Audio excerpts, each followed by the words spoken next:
Bueno, hermanos, con la ayuda del Señor vamos a abrir unos pasajes en la palabra de Dios.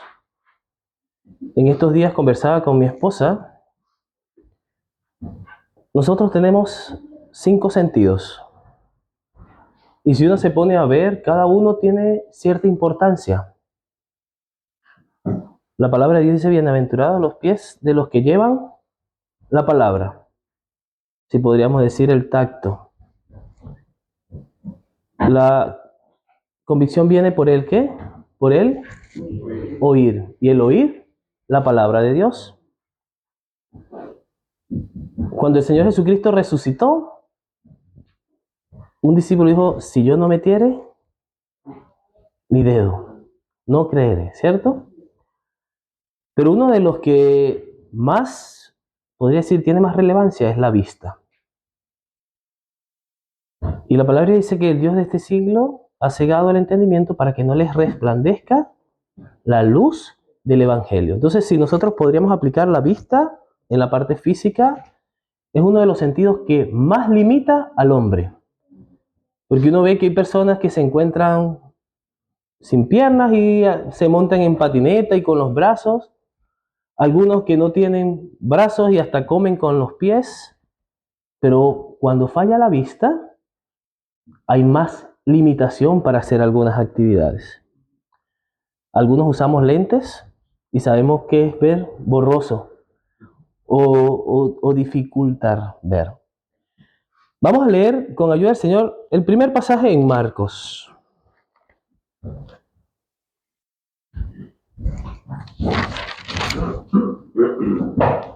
Marcos capítulo 10.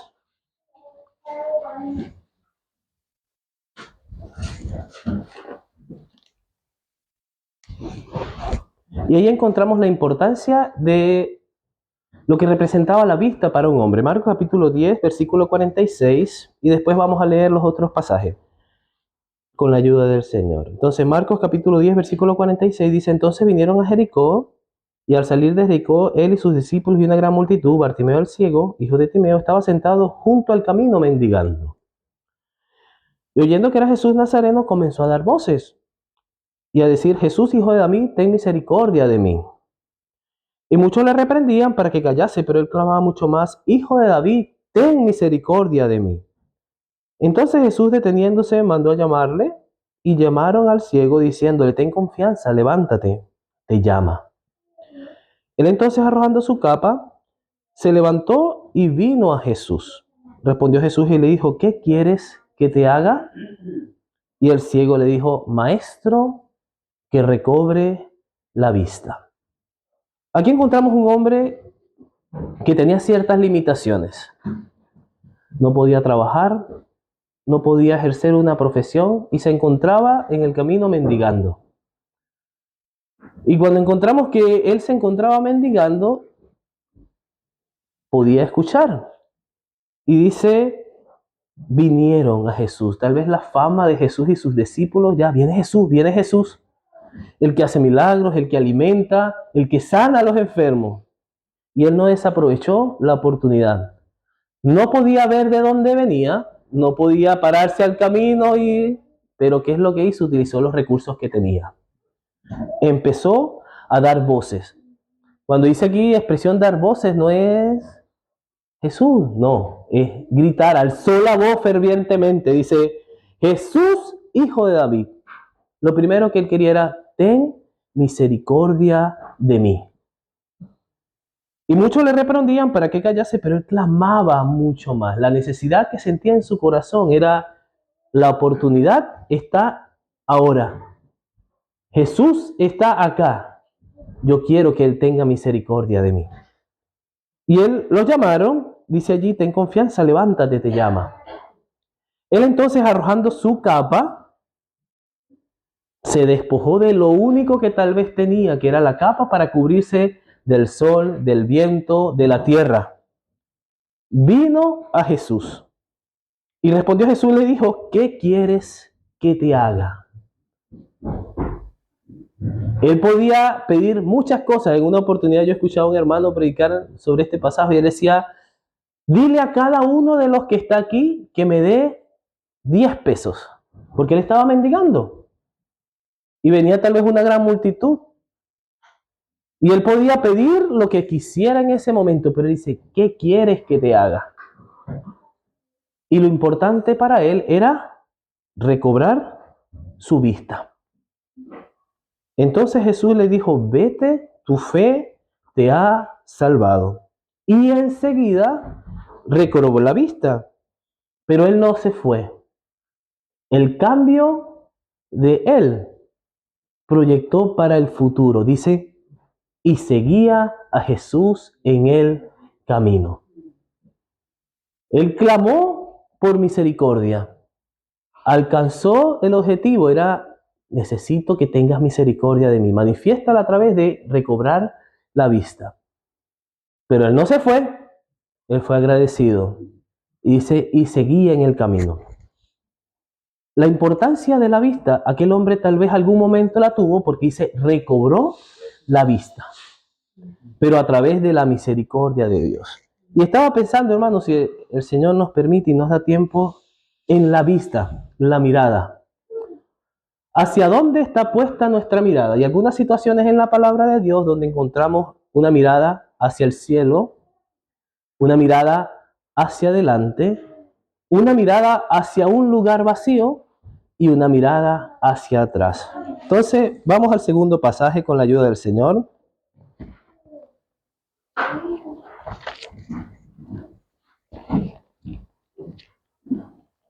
En el libro de Juan. Libro de Juan, capítulo 20.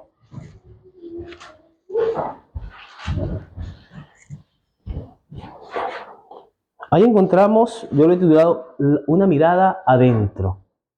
Juan capítulo 20, versículo 1 dice, el primer día de la semana, María Magdalena, siendo aún oscuro, dice, el primer día de la semana, María Magdalena fue de mañana siendo aún oscuro al sepulcro y vio quitada la piedra. Entonces corrió y fue a Simón Pedro y al otro discípulo, al que amaba Jesús. Y Jesús le dijo, se han llevado del sepulcro al Señor y no sabemos dónde le han puesto. Y salieron Pedro y el otro discípulo y fueron al sepulcro. Corrían los dos juntos, pero el otro discípulo corrió más deprisa que Pedro y llegó primero al sepulcro. Y bajándose a mirar, vio los lienzos puestos allí, pero no entró. Luego llegó Simón Pedro tras él y entró al sepulcro y vio los lienzos puestos allí y el sudario que había estado sobre la cabeza de Jesús, no puesto con los lienzos, sino enrollado de un lugar aparte. Entonces entró también el otro discípulo que había venido primero al sepulcro y vio y creyó. En el Evangelio de Marcos nosotros encontramos que cuando las mujeres se habían preparado aquel día, habían comprado especies para ir al sepulcro y ungir el cuerpo del Señor. Se habían preparado. Aquí encontramos que aún siendo oscuro, María fue hacia el lugar. Pero también encontramos que las mujeres llevaban una preocupación. ¿Quién nos moverá la piedra para poder entrar al lugar? Y cuando María llegó, dice, vio quitada la piedra del sepulcro. En el otro pasaje encontramos que estaba vacío. Y salió a darle la noticia a aquellos, porque un ángel le había dicho, ¿quién busca ahí entre los muertos al que vive? Jesús ya había resucitado. Pero aquí encontramos, dice, se han llevado del sepulcro al Señor y no sabemos dónde le han puesto. Y salieron Pedro y el otro discípulo y fueron al sepulcro. La palabra de Dios nos dice que los dos discípulos iban ¿qué? Iban juntos corriendo. Pero ¿quién corrió más? Dice allí, Pedro llegó primero. El martes escuchábamos que Pedro era el que casi que trataba de sobresalir en todo. Defendía al Señor. Cuando le dijeron que lo iban a matar. Dice, no, eso no va a pasar. Y cuando llegaron a buscarlo, el primero que trató de defender sacó la espada y hirió también. ¿Entiendes? Es decir, Pedro estaba allí. Tal era su amor para con el Señor que él salió corriendo, iban los dos juntos, pero él corrió más que el otro discípulo. Pero la palabra dice que llegó, vio los lienzos puestos allí, pero no entró, se quedó fuera. ¿Quién llegó después? El discípulo que encontramos, que era el discípulo amado. ¿Fue más valiente? Entró al sepulcro. Dice, y bajándose a mirar, vio los lienzos puestos allí, pero no entró. Dice, y el sudario que había estado sobre la cabeza del Señor, no puesto con los lienzos, sino enrollado en un lugar aparte. Entonces también entró el otro discípulo que había venido primero al sepulcro, vio y creyó. En algunas veces, en algunas situaciones, hermanos, nosotros tenemos puesta nuestra mirada hacia un lugar y la queremos ver llena. Ellos esperaban ver al Señor allí, pero cuando llegaron, vieron la sorpresa de que el Señor no estaba. Lo primero que pensaron era, se lo habían llevado. Pero ¿sabe qué es difícil? Que sus ropas estaban puestas en el lugar, pero el sudario estaba al parte. Es decir, lo hubiesen desvestido todo, pero eso daba señal de que él se había levantado, había tomado su sudario y lo había puesto en un lugar. La manifestación. ¿Y qué era lo que dice allí? Vio y creyó. Algunas veces, hermanos, nosotros tenemos la mirada hacia un espacio, pero no vemos al Señor. En los evangelios nosotros encontramos que las mujeres estaban preocupadas porque cuando fueron no lo habían visto y fueron fortalecidas por ángeles queriendo buscáis entre los muertos al que vive. Entonces, una mirada hacia adentro, la valentía. Uno corrió más que otro porque quería verlo, pero no entró. Pero el discípulo al que amaba el Señor entró, dice, bajándose a mirar, vio. Dice, y el sudario que estaba sobre la cabeza de Jesús, no puesto con los lienzos, sino en un lugar. Dice, entonces también entró el otro discípulo que había venido primero al sepulcro, vio y creyó. ¿Quién tuvo el privilegio de ver primero? El segundo. Porque los primeros serán postreros. En una oportunidad, estaban dando un mensaje sobre quién era primero y quién era el más importante de los dedos de la mano. El dedo pulgar decía, yo soy el más importante porque soy el más gordo, el más robusto. El dedo índice dijo, no es que yo soy el más importante, yo soy el primero de los 5, porque con mi dedo fue que señalaron, he aquí el Cordero de Dios, que quita el pecado del mundo. El del medio dijo, no, pero es que yo soy el más importante, porque usted y usted me cubren y me guardan. Y cuando el Señor Jesucristo fue clavado en una cruz, tuvo un malhechor a un lado y al otro. El cuarto dedo llegó y dijo, no, es que yo soy el más importante, porque cuando el hijo pródigo llegó, el padre en mi dedo le puso el anillo. El más chiquito dijo, no, es que yo soy más importante. Pero ¿por qué? Porque cuando mi amo está ante la presencia de Dios, yo estoy más cerca de Él que todos ustedes. Todos buscamos en algún momento relucir, en el trabajo tal vez ser el más reconocido, en los estudios tener la mejor nota, pero en la asamblea del Señor somos un cuerpo.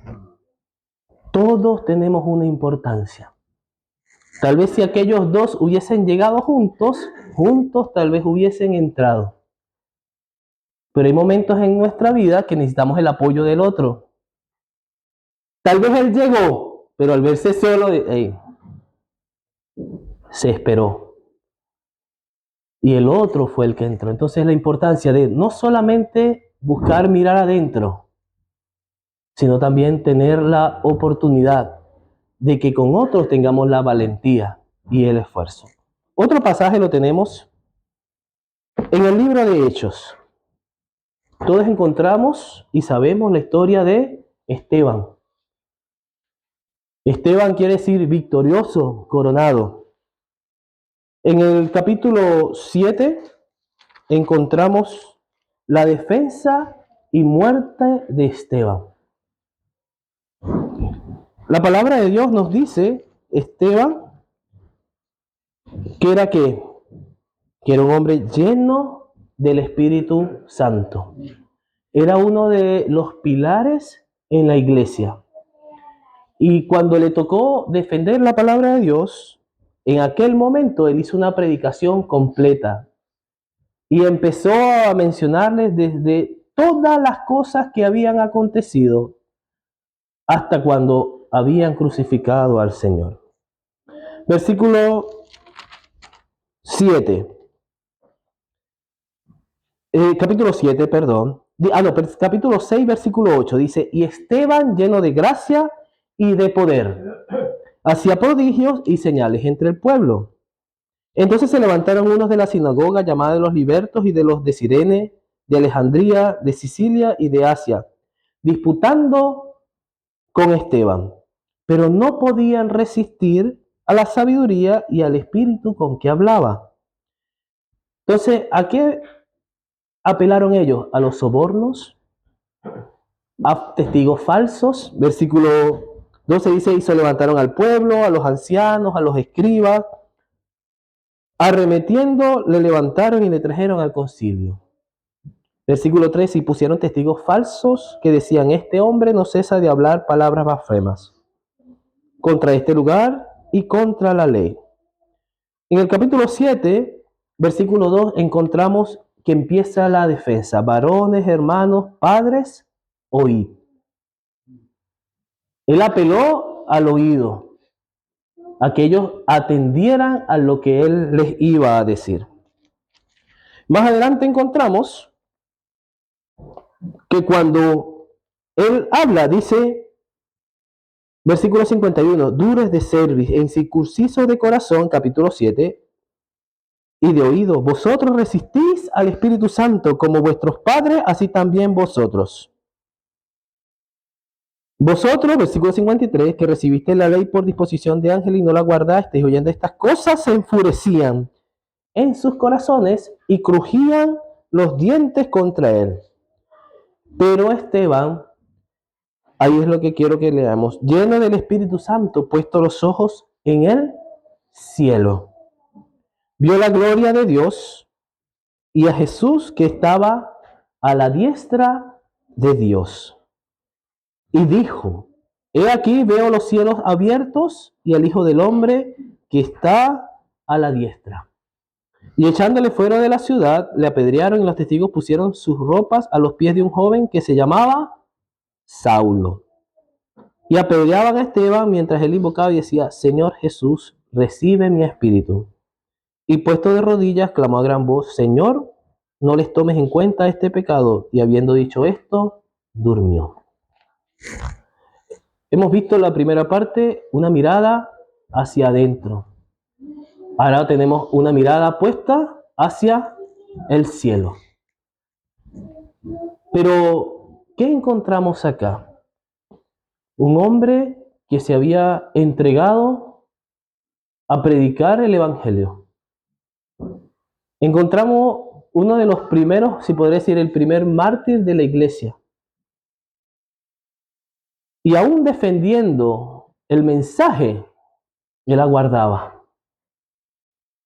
Y cuando llegó el momento en que aquellos se enfurecían, ¿qué era lo primero que él tenía?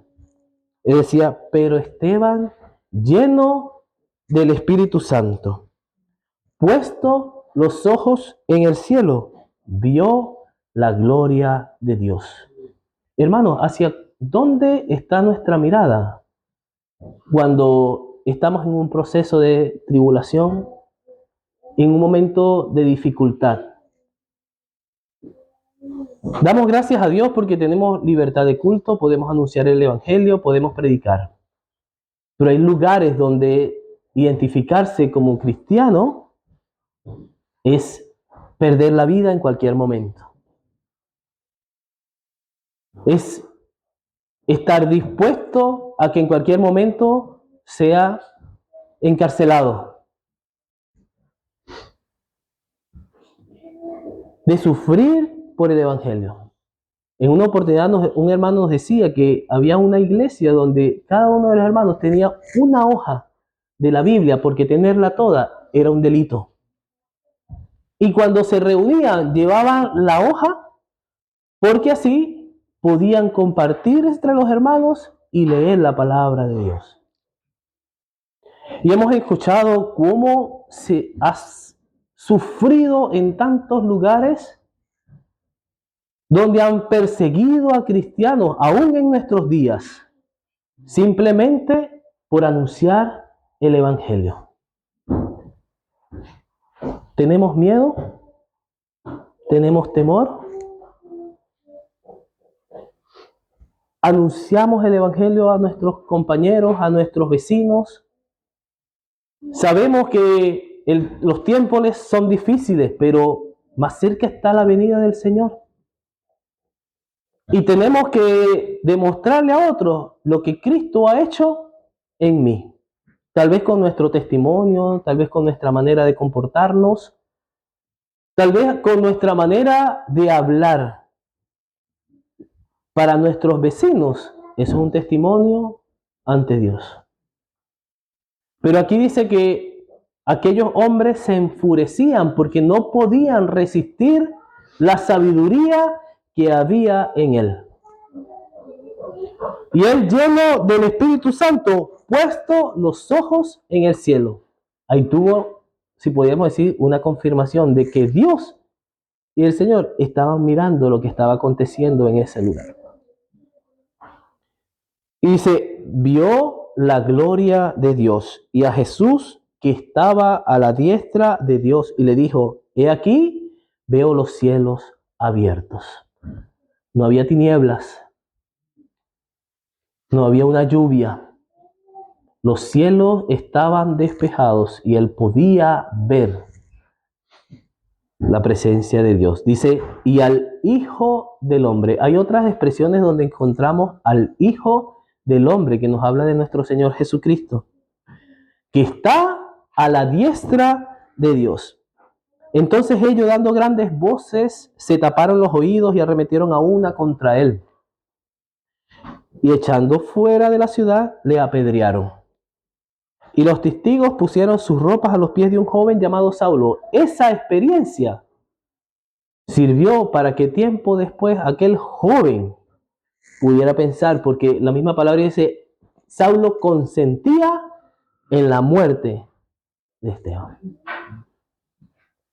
Aquel acto sirvió para que aquel hombre más adelante se recordara. Aquel joven a que predicaba el evangelio que ahora yo estoy predicando. Pero dice, la palabra dice, y puesto de rodillas, clamó a gran voz, Señor, no le tomes en cuenta este pecado. Y habiendo dicho esto, ¿qué pasó? Durmió. La palabra de Dios no dice, y agonizó, porque le estaban cayendo a piedras y insultos y todo. Porque para el cristiano, la muerte es una victoria cuando tenemos el Espíritu Santo, como dice, lleno del Espíritu Santo. El cristiano cuando muere, ha vencido al mundo y es una victoria para con él. Dice, durmió en el Señor, mirando hacia los cielos. Vamos a leer otro pasaje, ahora tenemos en el libro de Apocalipsis. Otro hombre que se encontraba primero lejos. Apocalipsis capítulo 1. Versículo 9 dice, yo, Juan, vuestro hermano, y copartícipe vuestro en la tribulación, en el reino y en la paciencia de Jesucristo, estaba en la isla llamada Patmos, por causa de la palabra de Dios y el testimonio de Jesucristo. Yo estaba en el Espíritu en el día del Señor, y oí detrás de mí una gran voz como de trompeta, que decía, yo soy el Alfa, el Omega, el primero y el último. Escribe en un libro lo que ves y envíalo a las 7 iglesias. Versículo 12 dice, y me volví para ver la voz que hablaba conmigo, y vuelto vi 7 candeleros. Del versículo 13 en adelante encontramos una de las descripciones más preciosas que podemos encontrar. Dice, y en medio de los 7 candeleros a uno semejante al Hijo del Hombre, vestido de una ropa que llegaba hasta los pies y ceñido por el pecho con un cinto de oro. Su cabeza y sus cabellos eran blancos como blanca lana, como nieve, sus ojos como llama de fuego, sus pies semejantes al bronce bruñido refulgente como un horno, y a su voz como estruendo de muchas aguas. Tenía en su diestra 7 estrellas, de su boca salió una espada aguda de 2 filos, y su rostro era como el sol, cuando resplandece en su fuerza. Cuando le vi, caí como muerto a sus pies, y él puso su diestra sobre mí, diciendo, no temas, yo soy el primero y el último, el que vivo y estuve muerto, mas he aquí que vivo por los siglos de los siglos. Amén. Aquí encontramos otro que se encontraba lejos, en una isla donde llevaban a los presos. Y él se encontraba apartado en aquel lugar, pero justamente estaba en el día del Señor, que era el primer día de la semana, meditando. Dice, me encontraba en el Espíritu, yo estaba en el Espíritu en el día del Señor, y oí detrás de mí una gran voz como de trompeta. No escuché una bulla, escuché un sonido, escuchó una gran voz como de trompeta, que decía, yo soy el Alfa, el Omega, el primero y el último. Versículo 12 dice, y me volví para ver la voz. Uno pudiera decir, es extraño, porque me volví para escuchar la voz, pero dice, me volví para ver la voz, la personificación de aquella gran voz como de trompeta. Algunos mencionan que él estaba en tanta concentración que él tuvo como dejar de meditar para volverse y ver quién lo estaba llamando. En una oportunidad, hermanos, un hermano nos decía que una hermana se había fracturado su cadera. Por lo tanto, ella no podía asistir a las reuniones de la Cena del Señor. Pero eso no le impedía desde su casa colocarse su velo en cama y orar y meditar durante la Cena del Señor. Dice, tal vez yo no pueda estar allá, pero desde mi casa, en este momento, ella adoraba a su Señor y nadie la interrumpía, porque durante ese momento ella se encontraba recordando al Señor, alabándole y glorificándole. Dice, a pesar de las situaciones, de las circunstancias, tal vez él estaba ya encarcelado, solo, con otras personas, no sabemos, no nos describen, pero era el lugar donde llevaban a los que estaban presos. Pero eso no le impedía en ese momento estar en el Espíritu adorando, meditando sobre aquel. Y tanto fue así que tuvo una de las más hermosas experiencias, porque cuando se volvió, vio al Hijo del Hombre. Dice, cuando le vi, su rostro era como el sol, cuando resplandece en su fuerza.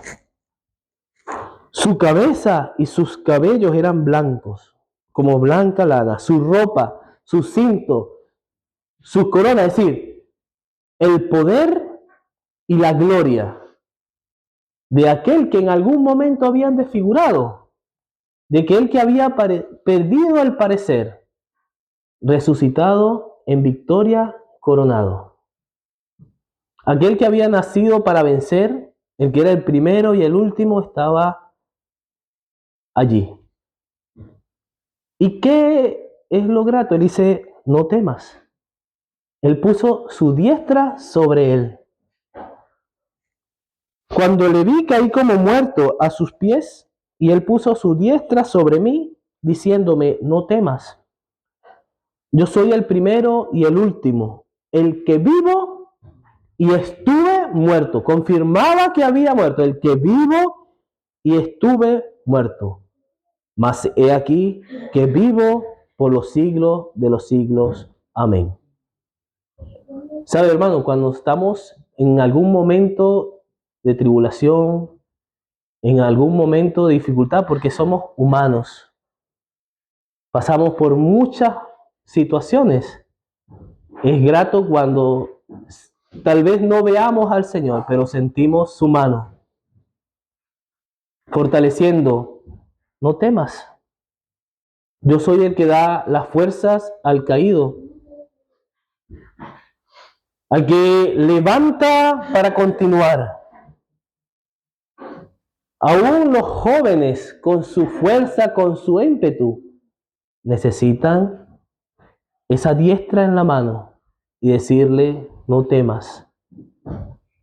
Yo soy el que vivo. Estuve muerto, mas he aquí que vivo por los siglos de los siglos. Amén. Y otra escritura, hermano.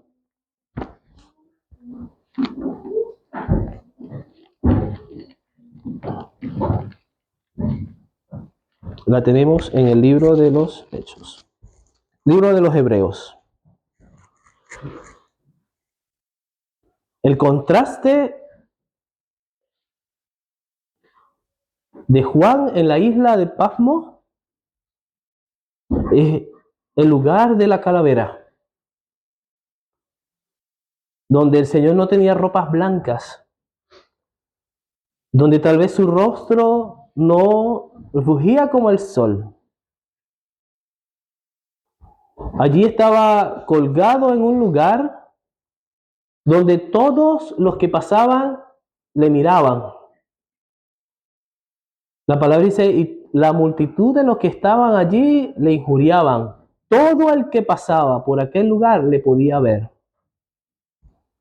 Pero ya no era una mirada de exaltación, sino una mirada tal vez de indiferencia. Ahí está. Mire, el que sanaba, el que alimentaba. Si tú eres el Cristo, creeremos en ti, desciende.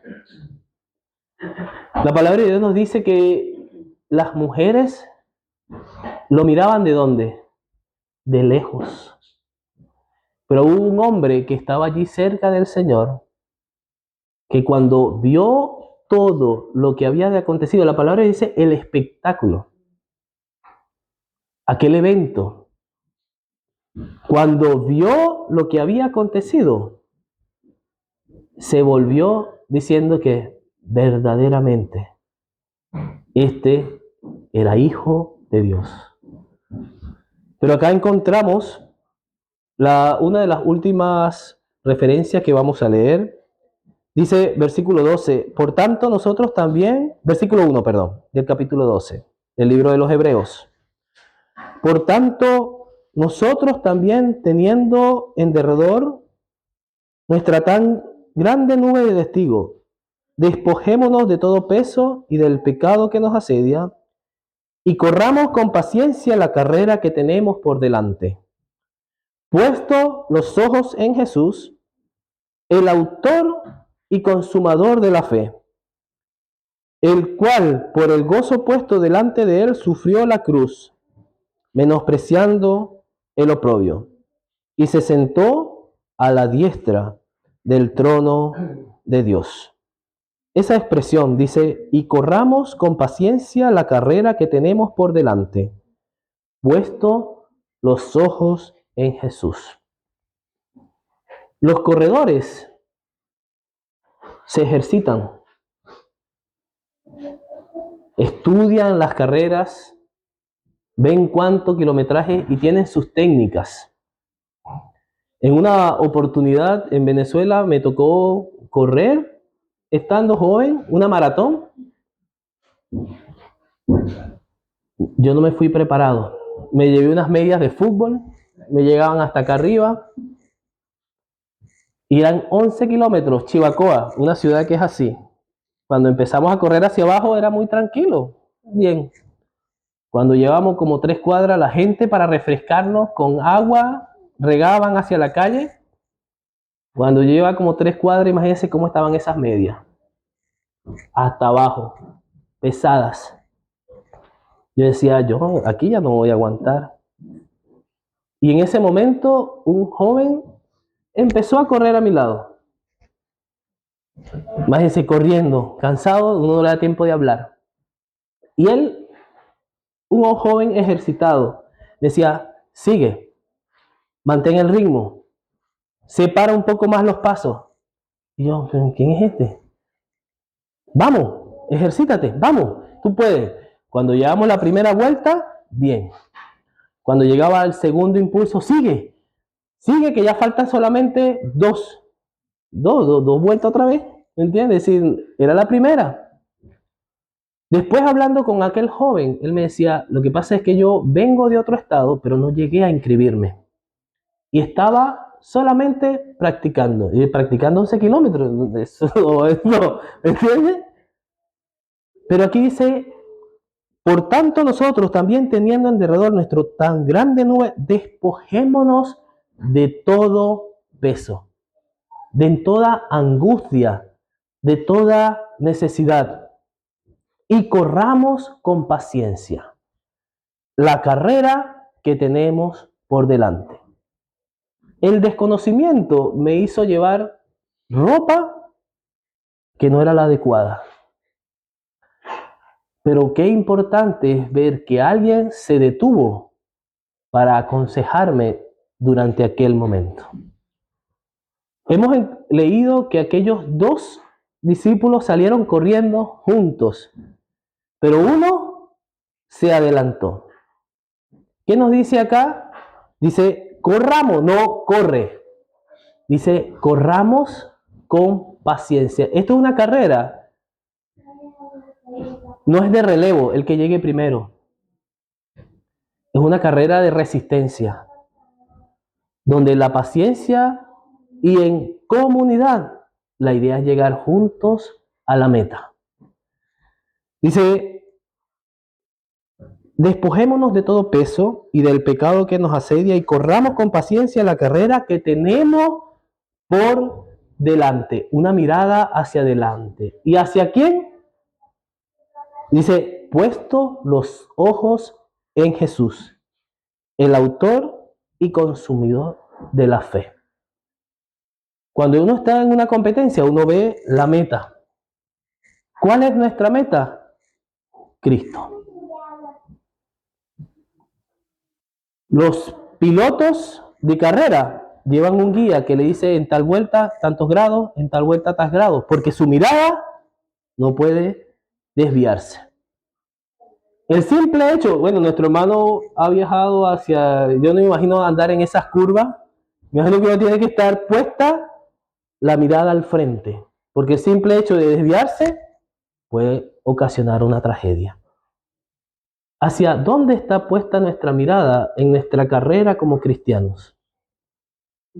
¿Está hacia al lado viendo cómo va corriendo mi hermano a ver si me adelanto para ver si llego primero que él, o si le meto el pie para que se caiga y así yo ganar ventaja. Corramos juntos con paciencia. No es quien llegue primero, ni quien tenga más resistencia, es corramos juntos la carrera que tenemos por delante. Puesto los ojos en ¿quién? En Jesús. Nuestra mirada está puesta en aquel galardón. No hacia atrás, no hacia los lados, hacia adelante, hacia la meta que es Cristo. Y el apóstol dice, no es que ya yo haya acabado, no es que ya yo haya terminado la carrera, sino que prosigo hacia el blanco. Prosigo hacia adelante, no hacia atrás. ¿Pero qué? Juntos, corramos con paciencia. Pero, ¿por qué? Dice, por el autor y consumador, el cual por el gozo puesto delante de él sufrió la cruz, menospreciando lo oprobio, y se sentó a la diestra del trono de Dios. Esteban, ¿dónde vio al Señor? A la diestra, en el trono. Si corremos con paciencia y mutuamente, hermano, llegaremos a esa meta que es Cristo. Que el Señor nos ayude a no correr más que otro, a no aprovecharme de que ahora viene la bajada y yo voy a correr más porque el hermano tiene artrosis y no corre mucho, o porque yo soy joven y quiero destacar. No, crezcamos en el Señor, viendo hacia adelante. Entonces, con la ayuda del Señor hemos visto una mirada hacia el cielo, una mirada hacia un espacio vacío, una mirada hacia atrás, hacia la gran voz, pero una mirada hacia adelante. Puesto los ojos en Jesús, el autor y consumador de la fe. Que el Señor prospere y bendiga su palabra.